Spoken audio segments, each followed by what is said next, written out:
Hi guys! Welcome back to another perfume review. For today's video, Fenty by Rihanna na 75 ml ang ire-review natin. For me, prominent ang rose, patchouli at tangerine notes nitong perfume. In my opinion, medyo heavy siya para sa weather ng Pilipinas.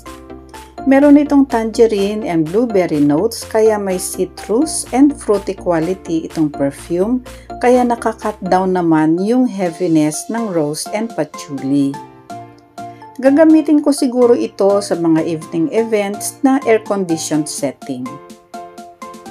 Sa tingin ko rin, hindi ito mas appealing for Pilipino kaya I suggest na itest muna itong perfume or bumili muna ng nakadikant lang.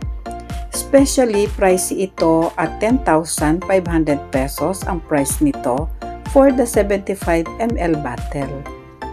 Sa clothing, naglalast ito ng more or less 6 to 8 hours.